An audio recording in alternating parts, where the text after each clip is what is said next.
Olá, muito boa noite, sejam bem-vindos a mais uma edição do nosso Agro em Foco e no programa de hoje a importante cadeia do trigo no Paraguai.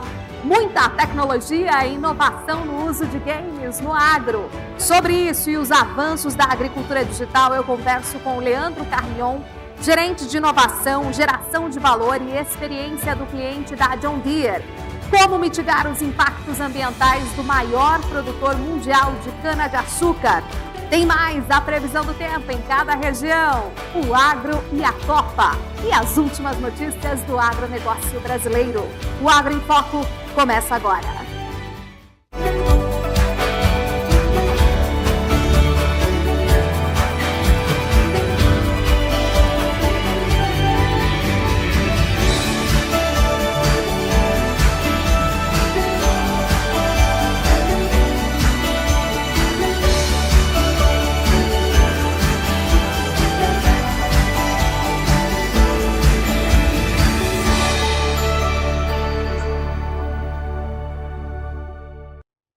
Na reportagem de hoje, da série especial que a equipe do Agro em Foco gravou sobre o agronegócio do Paraguai, a repórter Lara Leão mostra que o país é autossuficiente na produção de trigo, atuando em toda a cadeia do cereal.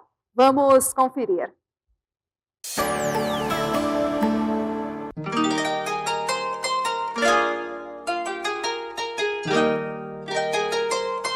O trigo assim, pronto para ser colhido, enche os olhos do produtor rural.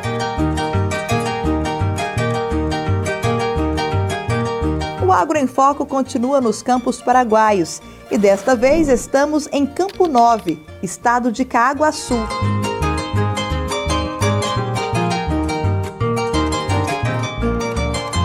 É aqui que está localizada a Semagro S.A., indústria de produção de sementes no campo, recepção, processamento e comercialização de soja, trigo e aveia. O grupo nasceu em 1997 e de lá para cá vem expandindo a produção de trigo para o moinho. Aqui conhecemos o Alfred, gerente geral da indústria, que explica sobre a importância da cultura do trigo para a economia do país, que já se tornou autossuficiente no alimento. Hoy en día el negocio más enfocado es soja, ¿verdad? Pero trigo también es un buen negocio, también para los molinos, para las industrias de Campo Nuevo. Ao longo do tempo, as variedades de semente de trigo foram melhoradas. É o que explica o assessor técnico Ramon Lopes. Estamos sembrando variedades de trigo diferentes de antes, debido a que hoy día se está insistiendo más en trigo de mejor calidad, trigo que son mejoradores y tipo pan. Anteriormente teníamos trigo blandos también, entonces en base a eso se está seleccionando las variedades. O Ramon também fala sobre os desafios dos produtores de trigo no Paraguai. A Semagro produz em média 3.000 quilos por hectare. Os custos de produção são considerados altos. El mayor desafío del rubro trigo hoy día son los costos. Los productores están trabajando con costos muy ajustados. Entonces, hoy día están buscando otros rubros más rentables en invierno. Tal es así, esta última campaña se sembró mucho maíz y el trigo quedó un poco atrás. Entonces, debido a eso, nosotros como empresa estamos siempre trabajando, tratando de mostrarles al productor una manera también de producir un trigo más rentable hoy día.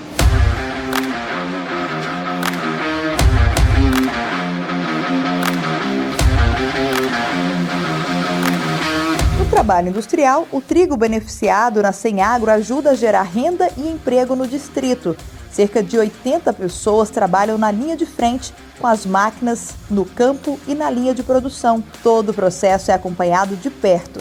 Aqui o trigo que já foi limpo é selecionado e classificado.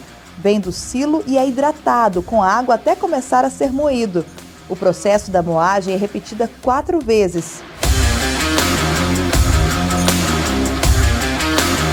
Esse é o processo para separar as diferentes espessuras de farinha. A mais grossa seria um resíduo usado para alimentação animal.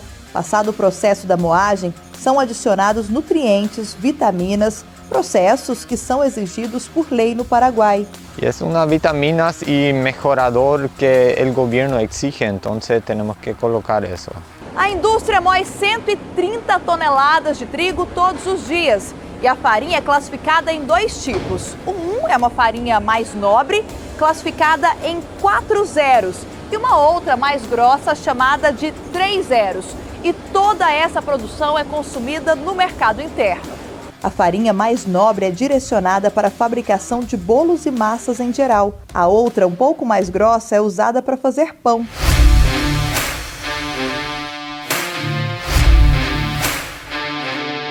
A Senagro já conquistou o certificado ISO 9001, Sistema de Gestão de Qualidade para Empresas que melhoram seus desempenhos. Por aqui já são 25 anos de experiência, com trabalho contínuo e foco em melhorias nas boas perspectivas. Entregar productos de calidad a la gente que pueden estar un gusto con Semagro.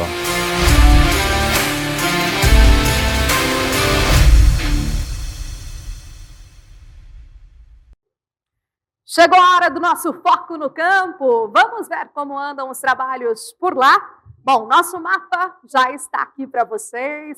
Onde será que ele vai parar hoje, hein? Na região Centro-Oeste. A gente vai lá para Tapurá, no interior de Mato Grosso. E quem está lá para conversar com a gente é o Ramiro Matos, representante comercial Pioneer no Mato Grosso.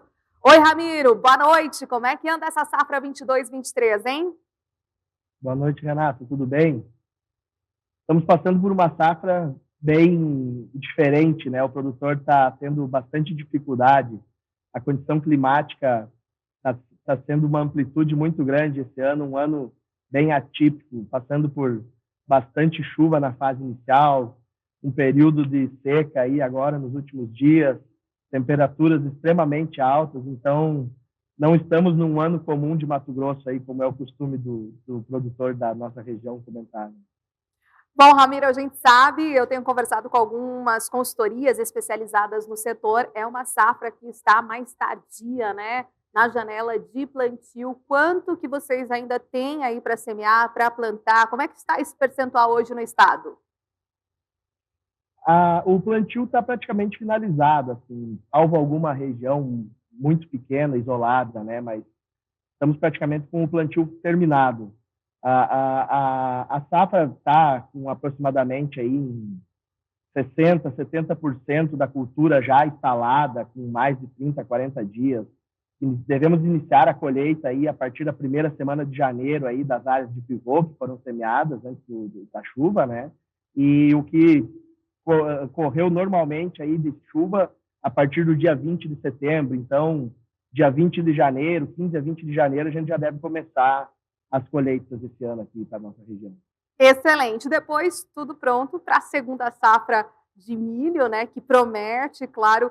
Vem aí, a gente tem as notícias que apresentamos para vocês de embarques para a China, ou seja, há uma dinâmica muito interessante aí para a cultura do milho, e aí, com certeza, ela vem com tudo nessa segunda safra, não? Exatamente, Renata. A segunda safra promete muito, é um ano que a gente está com uma janela de plantio melhor, mais favorável. Então, se São Pedro colaborar conosco aí, correr tudo bem dentro da colheita, a safrinha tende a ser muito produtiva aí, um ano excelente de milho aí para os produtores. Tá certo, Ramiro. Muito obrigada. Boa safra aí para vocês no estado que lidera aí nossa produção. Obrigada, boa noite. Obrigada, Renata. Boa noite. Bom, falando em Centro-Oeste, vamos ver como é que fica a previsão do tempo por lá?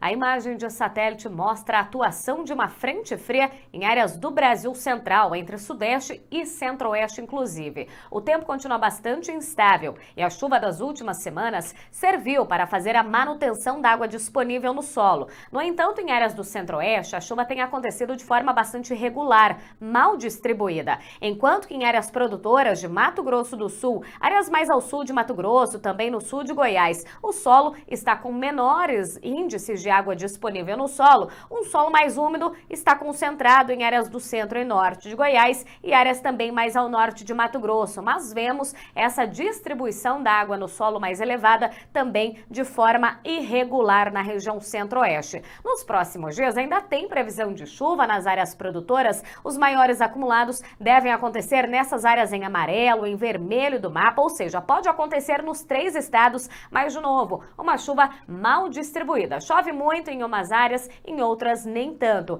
Nessas áreas, principalmente em vermelho do mapa, os acumulados podem ultrapassar os 70 milímetros nesses próximos dias.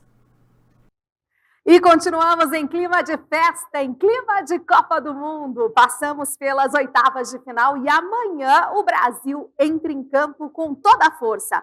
É a partida decisiva das quartas de final.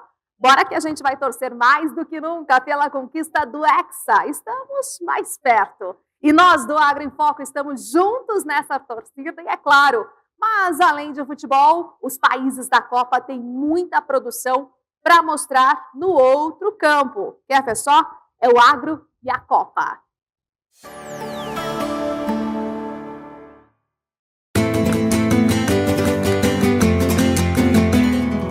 Com 47 milhões de habitantes, a Espanha foi campeã do mundo na Copa de 2010 na África do Sul.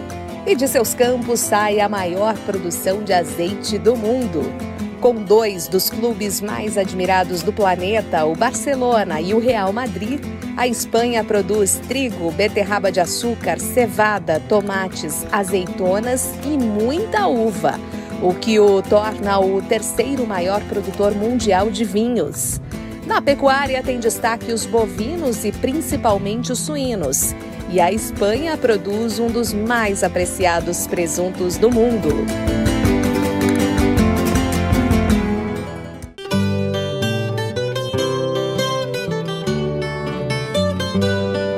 Com 10 milhões de habitantes, Portugal foi campeão da Eurocopa 2016. No agronegócio tem forte produção de azeitonas e cereais, como trigo, cevada, milho e arroz. Com vinhedos espalhados por todo o país, produz uvas muito especiais para sua forte indústria vinícola. Nos campos da Copa, Portugal tem o super craque Cristiano Ronaldo, o CR7, eleito 5 vezes o melhor jogador do mundo e que em 2022 disputa sua 5ª Copa. A Pioneer juntou 2 grandes paixões do brasileiro, o futebol e o agro, em uma ação para ser muito curtida durante a Copa. É o álbum de figurinhas Copa dos Pioneiros. Veja no intervalo como você pode participar. E no próximo bloco, muita tecnologia e inovação no uso de games do agro. Sobre isso e os avanços da agricultura digital, eu converso com Leandro Carrion, gerente de inovação, geração de valor e experiência do cliente da John Deere. Tem mais a previsão do tempo para as regiões Sul e Sudeste. É daqui a pouco, depois do intervalo, a gente volta em instantes.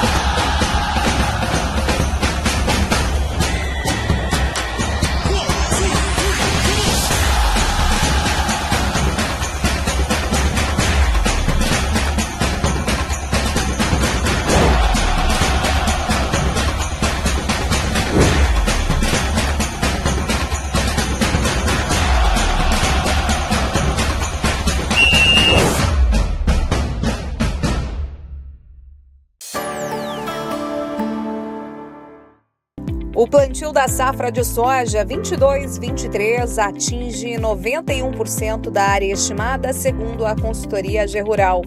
As chuvas e as temperaturas altas continuam no radar do produtor do Centro-Oeste, que torce pela confirmação de mais volume de chuva, especialmente nas lavouras semeadas mais cedo. O tempo seco e quente também já preocupa os produtores do Sul, especialmente no Rio Grande do Sul, onde o plantio ainda está em curso e se mantém atrasado. Na outra ponta do país, o Matopiba tem chuva de sobra, o que atrapalha a finalização do plantio em algumas áreas. Por enquanto, não há queixas de perdas causadas pelas precipitações, afirma a consultoria. Já o plantio da safra de milho verão 22-23 alcançou 93% da área estimada para o Centro-Sul. Segundo a AG Rural, a semeadura caminha para a reta final sob boas condições climáticas em São Paulo e Minas Gerais. Mas a falta de chuvas regulares causa preocupação em algumas áreas dos demais estados da região, com destaque para o Rio Grande do Sul.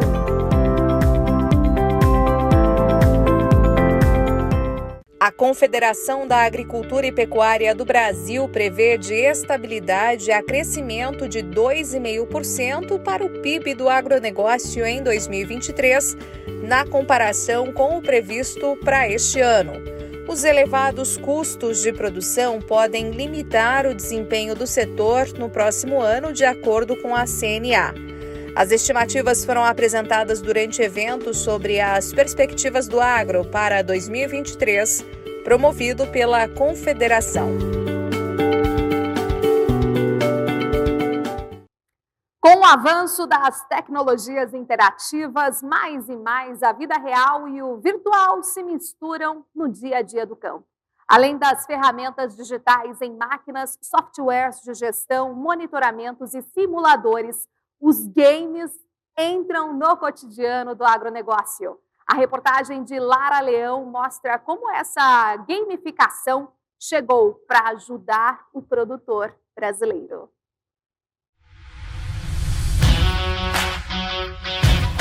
A tecnologia das máquinas a um clique do celular ou de qualquer dispositivo móvel, na palma da mão. Pensar o agro nos dias de hoje é pensar em digitalização e agilidade na transmissão de informações, bem diferente do que era antigamente. Se a gente pensar na história da agricultura, a agricultura começou lá com tração animal, força animal, foi para a mecanização um bom tempo com modernização das máquinas. Aí a gente chega num momento onde começa a entrar muita tecnologia e digitalização no campo. Por que isso é importante? Porque essa é uma agricultura onde cada gota conta, cada grão conta, cada semente conta. Ela é uma agricultura que a gente chama de agricultura de precisão, porque realmente a gente precisa tirar mais com menos, com responsabilidade na terra, e o agricultor brasileiro faz isso como ninguém. O Leandro é gerente de marketing e inovação da John Deere na América do Sul. Entende tudo sobre tecnologia nas máquinas e o que elas proporcionam de rentabilidade e economia para o produtor rural. E tem uma explicação bem interessante para o processo de evolução da agricultura de precisão. A agricultura de precisão é a chamada agricultura 4.0. O que a gente vai começar a falar é a agricultura 5.0. Sabe qual é a diferença? Nós já temos a agricultura de precisão. O salto vai ser a tomada de decisão em tempo real. A conectividade dá para o agricultor brasileiro e para todos envolvidos com o agro a possibilidade de tomarmos decisão em tempo real. As máquinas agrícolas estão cada vez mais modernas e eficientes. Uma evolução que lembra até a evolução dos videogames. A diferença é que aqui não são personagens animados, e sim máquinas gigantescas que podem ser monitoradas em tempo real por pessoas que podem estar a quilômetros de distância. E aqui vence a tecnologia que entrega mais performance ao produtor rural. Durante a Fenatrigo, em Cruz Alta, no Rio Grande do Sul, as novas tecnologias foram debatidas e apresentadas aos profissionais do campo e produtores rurais. Até mesmo o metaverso, que é baseado na ideia de realidade virtual e realidade aumentada, foram destacadas. Mas e aí? O que o agro tem a ver com isso? Se a gente pegar o metaverso como exemplo, existe um potencial gigante de treinarmos operadores sem eles saírem do campo, através da tecnologia virtual. Existe a possibilidade da realidade virtual, onde o agricultor, os funcionários, os operadores, de onde eles estiverem, eles podem ir para qualquer lugar do mundo sem sair do lugar, que é a realidade virtual. E a realidade aumentada, a gente pode levar uma colheitadeira, um trator, uma tecnologia para o agricultor, para ele ver com uma realidade aumentada, sem ele precisar sair de onde ele está. Mas espera aí, tem jogo que ajuda no campo também? Esse tipo de ferramenta é mais realista do que se pensa. Os filhos dos agricultores estão nos jogos. Os agricultores estão nos jogos. Os mais jovens estão nos jogos. Existem grandes jogos de videogame hoje no mundo que simulam operações agrícolas, onde tu tem que comprar a tua frota agrícola, tu tem que tomar tuas decisões em relação ao que comprar de grãos, de fertilizantes, de químico. Tu faz a operação agrícola, plantio, proteção, colheita, tu avalia o resultado disso, tu vai ter mais dinheiro para comprar frota que tu vai poder renovar para o próximo ciclo. Tu tem os ciclos agrícolas, tu tem frotas, tu tem decisões a serem tomadas, na verdade, de uma forma sem interrupção, que esse é o caminho da sociedade hoje em dia. A gente vai falar de uma sociedade 5.0, a sociedade que não quer ser interrompida por nada. Entre os palestrantes que falaram sobre novas tecnologias estava o ex-presidente da John Deere no Brasil por 10 anos, atualmente CEO da PH Consulting House, Paulo Herman, que vivenciou de perto a evolução do agro ao longo de sua trajetória. Eu vi esse Brasil se mover para o centro-oeste, eu vi a cana deixar de ser queimada para passar a ser mecanizada, eu vi o plantio direto, eu vi tanta coisa acontecer que eu não poderia, nesse momento, com a idade que eu tenho, ter outro posicionamento se não mostrar para vocês, jovens aí, que o agro é um negócio. Paulo aponta que o crescimento da digitalização e conectividade no campo tem ajudado a atrair cada vez mais a nova geração de agricultores para dentro das fazendas. A pandemia acelerou a digitalização. A gente aprendeu a trabalhar remoto. A gente digitalizou um monte de coisa que era feito manual. Okay? Então, esse jovem indo para o campo com essa cabeça digital vai fazer a grande revolução. Por isso que eu acredito nisso tudo que vai acontecer. A idade média hoje do agricultor brasileiro é 46 anos, Lara. Do americano é 58 e do europeu é 62. Ele também dá um exemplo bem realista do que foi a agricultura até agora. Então, para entender mesmo o agro brasileiro, eu digo o seguinte, imagina uma corrida de Fórmula 1. Tudo que se foi feito no agro brasileiro até o momento equivale tão somente à volta de aquecimento dos pneus. A corrida ainda não começou.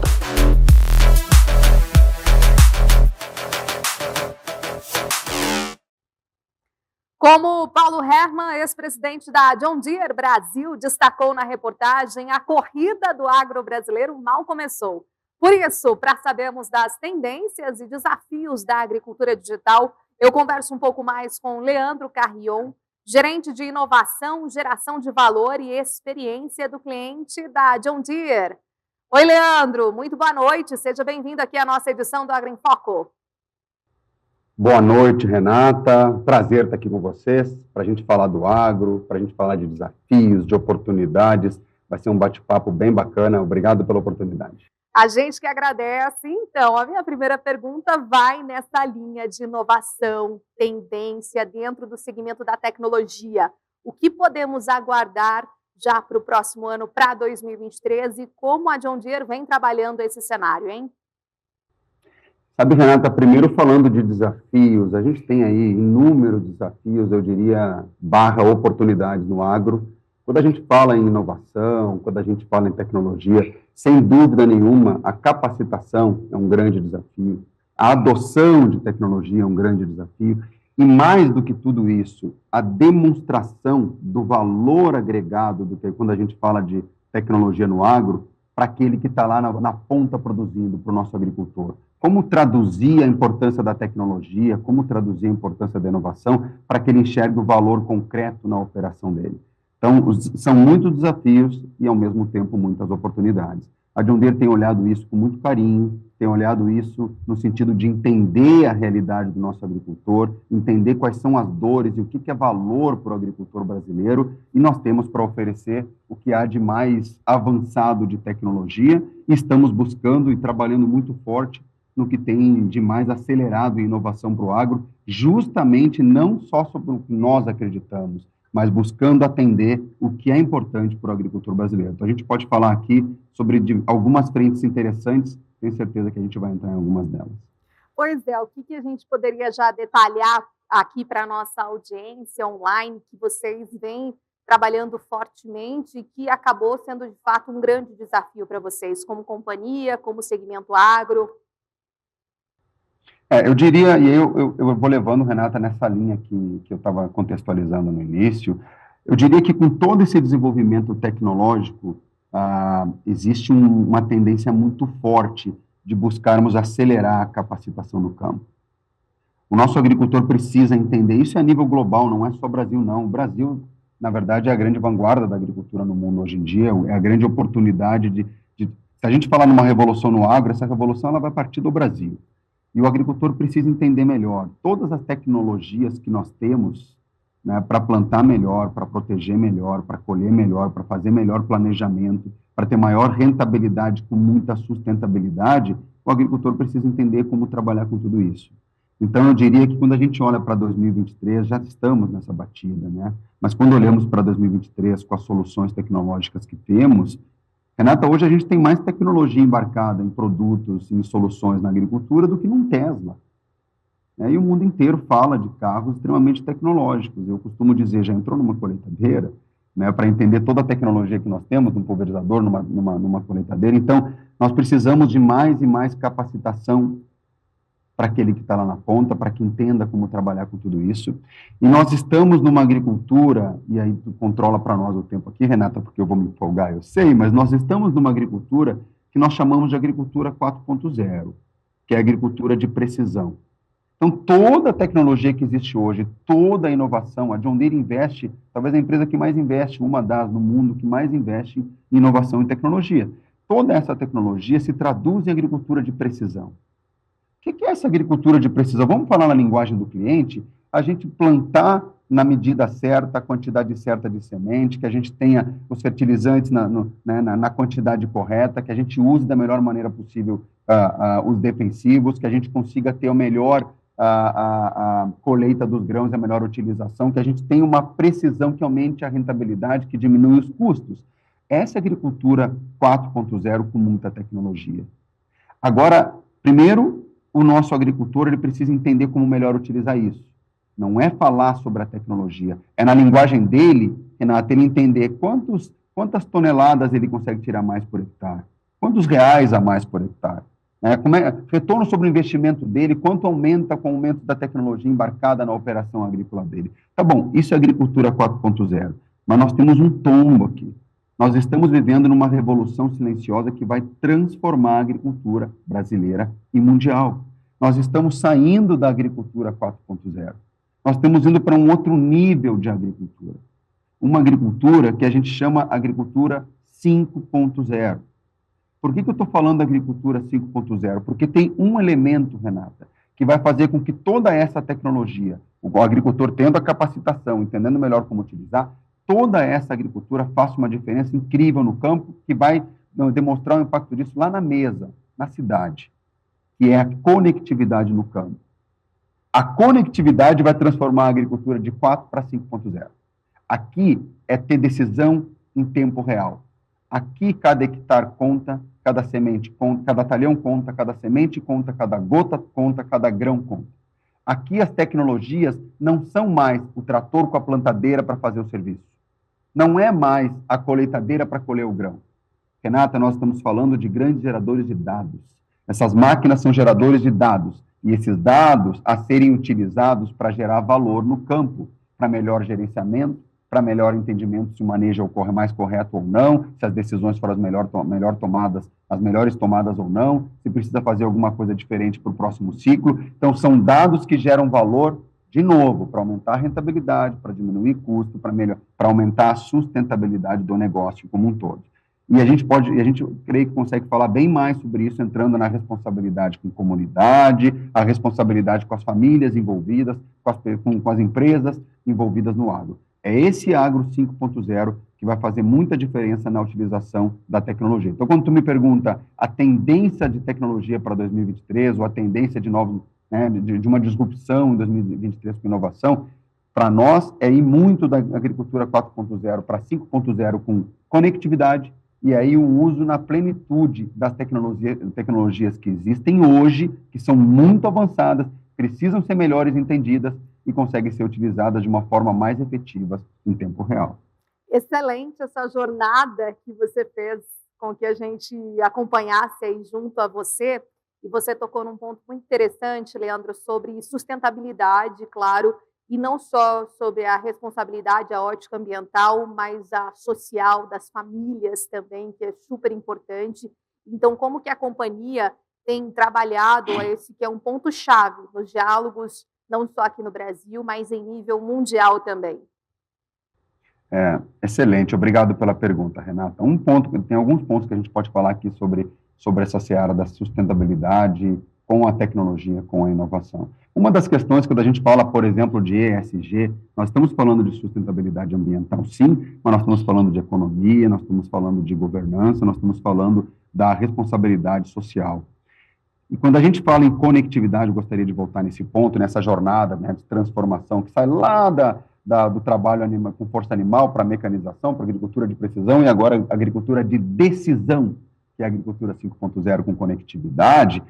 Nós estamos falando aqui que a conectividade no campo, e a John Deere tem trabalhado muito nisso, em parceria com Claro, com o Sol, levando a conectividade rural para o campo. Essa conectividade, ela beneficia não só a operação agrícola, que vai fazer mais com menos, que nós estamos falando aqui de sustentabilidade, mas também ela beneficia a comunidade.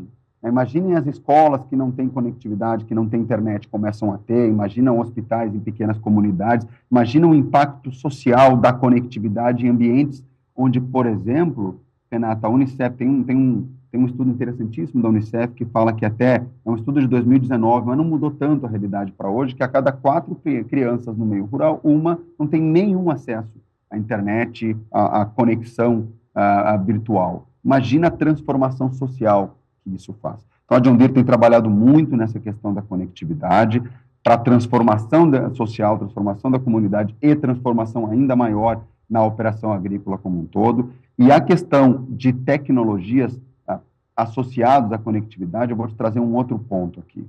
Quando a gente fala em inteligência artificial, quando a gente fala em visão computacional, quando a gente fala em sensores, mas em robótica, mas Carrion, o que tu está nos dizendo aqui? Eu estou dizendo é que toda essa tecnologia que já existe, e a gente continua investindo cada vez mais em tudo isso, e com a conectividade para usar na agricultura 5.0, nós temos produtos saindo do forno para o mercado brasileiro, Renata, onde a gente tem o ver e o pulverizar, ou a gente chama a tecnologia See and Spray. Sabe o que é isso? Imagine uma máquina pulverizando no campo, mas ela vai detectando com visão computacional a erva daninha e aonde não tem erva daninha. Hoje, como é que funciona a tecnologia? No mundo inteiro, quando a gente fala em pulverização, os pulverizadores passam pulverizando o campo, certo? Passam aplicando defensivo no campo. E no Brasil, nós temos, dependendo dos locais do Brasil, 6, 7 passadas num ciclo agrícola. Agora, tu imagina com visão computacional, a máquina ela só vai aplicar o defensivo onde tem a erva daninha. Sabe do que nós estamos falando aqui, Renata? A gente está falando de uma redução de até 90% na utilização, consumo de defensivos no campo, para uma mesma área. Isso é sustentabilidade num nível que muita gente ainda não imagina. Isso é inteligência artificial em favor da operação agrícola, da responsabilidade social, da responsabilidade que o nosso agricultor tem muito com toda essa operação dele, melhor uso dos defensivos, melhor uso dos químicos, melhor uso dos insumos e melhor proteção, inclusive, no manejo, na utilização de água. É a tecnologia na plenitude impactando socioambientalmente as operações agrícolas e a comunidade em geral. Então, eu dei o exemplo de um produto saindo do forno, sim, com muita tecnologia usada na agricultura de decisão. Excelente. Bom, Carrion, eu queria falar para a gente fechar aqui, não poderia deixar de destacar também o que vem acontecendo com metaverso e tecnologias imersivas. Como o agronegócio está se apropriando dessa questão e de informação também para os produtores, as próprias companhias, a John Deere, como tem lidado com o tema? Eu gostei que tu colocasses, Renata, a expressão não só metaverso, mas tecnologias imersivas. Na verdade, a gente tem trabalhado muito nessa seara. Quando a gente está falando de tecnologia imersiva, nós estamos falando sim de metaverso, mas também estamos falando de realidade aumentada, de realidade virtual, de digital twins, de gêmeos digitais, onde tu duplica no virtual o que existe na realidade. Pensemos o seguinte, eu vou dar um exemplo até pela questão do tempo, a gente pode explorar isso num outro momento com mais calma, Renata, mas pensemos o seguinte, nós todos sabemos que a agricultura é uma indústria a céu aberto, certo? É muito falado isso e é uma verdade. É uma operação extremamente complexa, com muitas variáveis. A céu aberto é uma indústria a céu aberto. Nessa indústria a céu aberto, Renata, os nossos agricultores, toda a sua equipe, todos os seus trabalhadores, todos que estão envolvidos nessa operação, não têm tempo para parar a operação e se deslocarem para fazer um treinamento, para uma capacitação. Mas espera um pouquinho. Eu não estava dizendo antes que um dos grandes desafios na agricultura brasileira e mundial é capacitação, é treinamento, para tu conseguir atrair, reter e desenvolver profissionais no agro, que consigam trabalhar com dados, com tecnologia. Mas então a gente precisa de capacitação. Mas quem está envolvido no agro não tem tempo para parar para capacitação.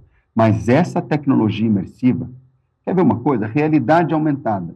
Aliás, realidade virtual. Sabe o que é realidade virtual? Realidade virtual, para quem não estiver nos assistindo e não tem isso claro, é levar a pessoa para qualquer lugar no mundo, sem sair de casa. Então, o agricultor, na operação agrícola dele, ele pode ser levado, por exemplo, para dentro de uma fábrica de John Deere para entender a operação de montagem da colheitadeira que ele comprou. Ele pode ser levado para uma sala de aula sem sair de casa, para capacitação. Isso é a realidade virtual. Sabe o que é realidade aumentada? É trazer o mundo para frente da pessoa. É trazer uma máquina tamanho real na frente dele. É trazer um treinamento de algo na frente dele. É trazer essa realidade para onde o agricultor está. Segue a mesma lógica. O metaverso leva para o ambiente virtual. Então, o que eu quero dizer com isso?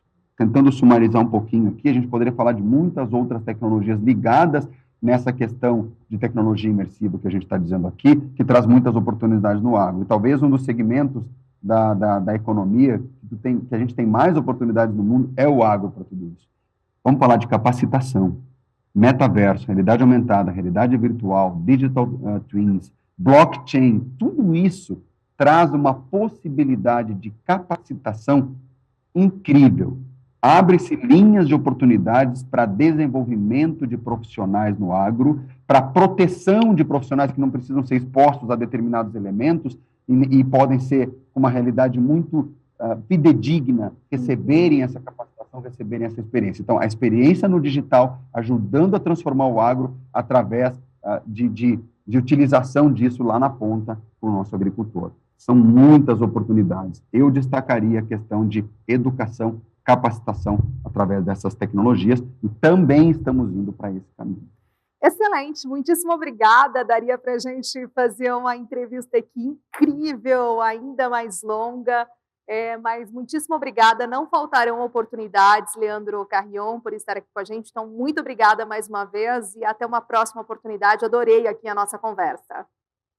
Obrigado, Renata. Obrigado pela oportunidade. O Agro em Foco, a gente está à disposição para conversar a qualquer outro momento e nos aprofundarmos até um pouco mais. Obrigada, a gente que agradece. Vamos saber agora com a meteorologista Amanda Souza como é que fica o tempo nas regiões Sul e Sudeste.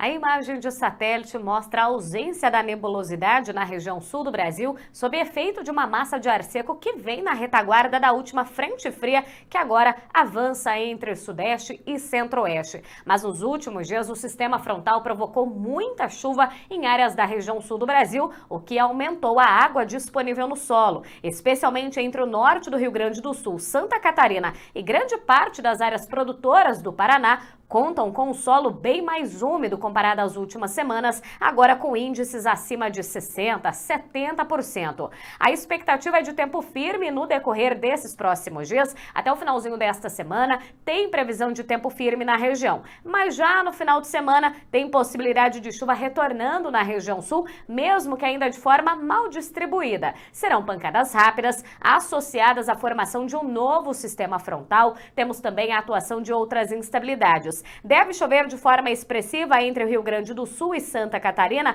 mas de forma irregular, acumulados que devem variar entre 20 e 50 milímetros.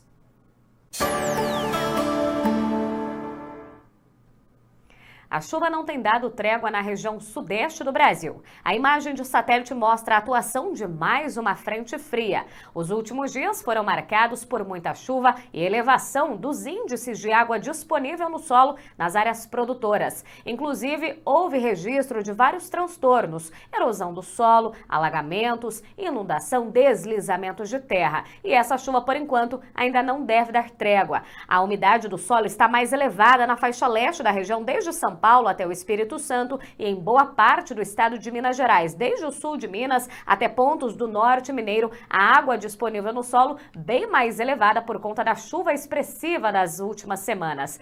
Nesses próximos dias, ainda tem previsão de muita chuva, alerta inclusive nas áreas em vermelho entre Minas Gerais e Espírito Santo, previsão de chuva volumosa, acumulados que devem ultrapassar a casa dos 70, 80 milímetros nesses próximos dias, sob efeito dessa frente fria. Ou seja, ainda não se descarta o risco de novos transtornos. Enquanto isso, a chuva perde intensidade em áreas entre São Paulo e o Triângulo Mineiro. Ainda pode chover, mas em forma de pancadas rápidas, isoladas e sem grandes acumulados. No próximo bloco, como mitigar os impactos ambientais do maior produtor mundial de cana-de-açúcar. E mais o tempo nas regiões Norte e Nordeste. Até já já.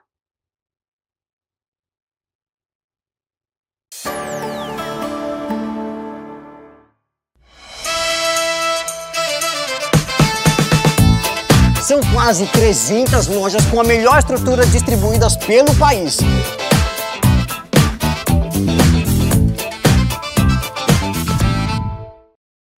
Maior produtor mundial, o Brasil tem dedicado à cultura da cana-de-açúcar estudos de impacto ambiental para mitigar cada vez mais a emissão de gases de efeito estufa que atuam diretamente nas mudanças climáticas. É o que a repórter Lara Leão foi conferir na Embrapa Cerrados, lá em Brasília.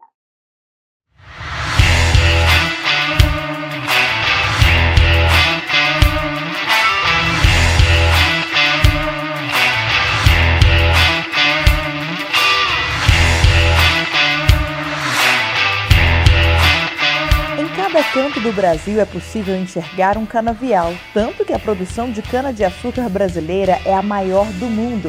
De acordo com o último levantamento da Companhia Nacional de Abastecimento, a Conab, a estimativa da safra 2022-23 é de mais de 570 milhões de toneladas. Além dos números de produção, assim como os grãos, pecuária e floresta, os impactos dessas atividades também estão sendo analisados e com muitos critérios, principalmente sobre a emissão de gases de efeito estufa na atmosfera. Um deles é o óxido nitroso, conhecido com a fórmula química N2O. Gases como esses potencializam o chamado efeito estufa que impactam no aquecimento global. Por conta disso, se tornou um intenso estudo pela Embrapa desde o começo dos anos 2000, para minimizar esses impactos na atividade. Então, assim, esse é um estudo que é feito desde 2003, 2005, para vários sistemas de produção em todo o Brasil. A cana, especificamente, é buscando compreender como as práticas, principalmente de adubação nitrogenada, seja com nitrogênio fertilizante mineral, seja com a vinhaça, que é um fertilizante orgânico, como que esses insumos, a aplicação de vinhaça e de fertilizante nitrogenado, impactam as emissões do óxido nitroso. A adubação é fundamental para o desenvolvimento produtivo da lavoura de cana-de-açúcar. Por isso, essa prática agrícola é intensiva. Mas, por outro lado... Então, ele tem um poder de aquecimento, de impactar a questão das mudanças climáticas, do aumento de temperatura, muito elevado, 298 vezes maior do que o CO2, que é o gás de maior concentração na atmosfera, o CO2. A região centro-oeste é a principal área de expansão de cana-de-açúcar no Brasil e a Embrapa tem desenvolvido estudos para diminuir a emissão de gases de efeito estufa dessa cultura. Então nós temos que buscar práticas agrícolas, isso não é só para cana-de-açúcar, para todas as culturas, que a gente chama práticas mitigadoras das emissões de gás de efeito estufa, ou seja, mitigar e reduzir, né? Então nós estamos buscando formas de reduzir as emissões de gás de efeito estufa, visando, né, também desacelerar essa questão do aumento da temperatura que todos têm visto que é crítica, né? Por 2 anos, especialistas da Embrapa e Universidade de Cambridge, na Inglaterra, e da Universidade de Brasília estudaram os efeitos da adubação com nitrogênio e irrigação e descobriram que o fluxo de óxido nitroso do solo em áreas de cana-de-açúcar são maiores. A interação entre a aplicação do fertilizante nitrogenado, onde a gente usava como fertilizante sulfato de amônio e vinhaça, e no segundo ano desse estudo nós fizemos um estudo da questão da irrigação, como que a irrigação está influenciando, porque o que potencializa as emissões do óxido nitroso é a presença de água, e verificamos que a aplicação combinada, ou seja, quando se aplica vinhaça e o fertilizante, sulfato de amônio no caso, juntos, as emissões de óxido nitroso, elas aumentam em 3 vezes em relação a quando aplicado separadamente. Soluções para minimizar esses impactos estão cada vez mais presentes. Por isso, a recomendação é que o produtor faça a aplicação de vinhaça e o fertilizante com intervalo de pelo menos 1 mês. No mínimo, você aplicar separadamente, porque é para reduzir as questões de reações do nitrogênio, né, as reações que envolvem os micro-organismos e que intensificam as emissões do óxido nitroso. Então, a recomendação é aplicar o fertilizante e a vinhaça, porém, separadamente de pelo menos 30 dias. Com períodos de 30 dias de intervalo entre as duas fontes, né? A agropecuária brasileira vem desenvolvendo vários trabalhos para cumprir as metas estabelecidas pela Conferência das Nações Unidas sobre as Mudanças Climáticas.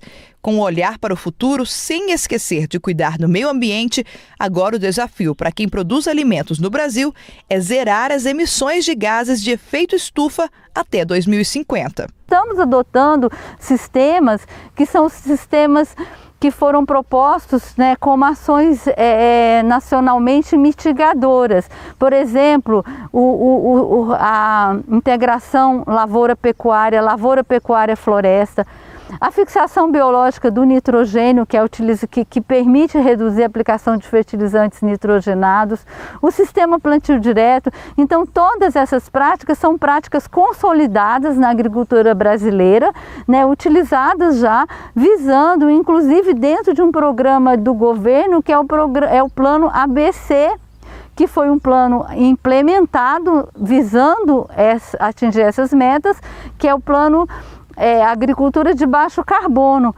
e principalmente por meio da recuperação de pastagens degradadas, né? Como a gente tem uma área muito grande de pastagens degradadas, a recuperação dessas pastagens através desses sistemas de integração lavoura-pecuária e lavoura-pecuária-floresta já permite, né, avançar muito nessas metas de redução das emissões para zerar as emissões até 2050, que é uma meta, né, global, mundial.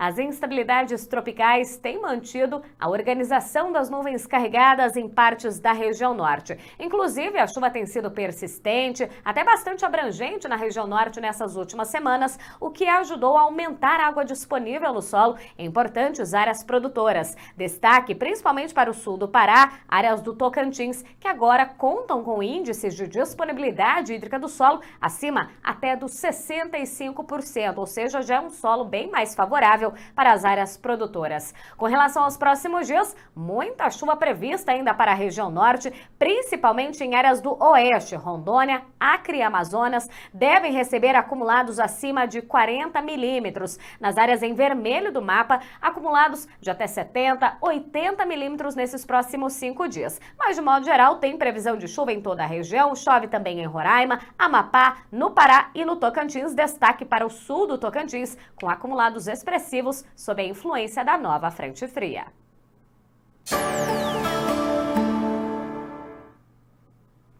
O tempo continua instável em áreas da região nordeste do Brasil, mas a chuva tem acontecido de forma mal distribuída. A imagem aqui mostra a água disponível no solo, que sofreu uma elevação em seus índices nas últimas semanas por conta da chuva expressiva, principalmente em áreas produtoras do estado da Bahia. Desde o oeste baiano até o sul do estado, índices de água disponível no solo agora acima dos 50%, dos 60%. Mas tem áreas pontuais na região nordeste que ainda contam com o solo mais seco. Agora, nos próximos dias, ainda tem previsão de muita chuva, destaque novamente para a Bahia. Com a chegada de uma nova frente fria já nesses próximos dias, muita chuva deve acontecer e não se descarta o risco de transtornos. Nessas áreas em vermelho do mapa, desde o oeste do estado até o extremo sul baiano, os volumes devem ultrapassar a casa dos 80 milímetros nos próximos 5 dias, ou seja, é muita chuva e tem o potencial para transtornos, pode sim atrapalhar as atividades de campo. Nessas áreas aqui do interior da região é que o tempo seco deve predominar e com altas temperaturas. O Agro em Foco vai ficando por aqui. Você pode nos acompanhar agora acessando o QR Code que aparece aí na sua tela. Por lá você vai ter acesso às nossas redes sociais, ao nosso canal de WhatsApp e mandar sugestões, dúvidas e comentários. A gente está super aberto para essa interação com todos vocês. Como sempre, toda quinta-feira nós temos um encontro marcado às 7 horas da noite aqui no YouTube, no canal da Pioneer Sementes. Uma excelente noite para vocês. Até semana que vem. Tchau!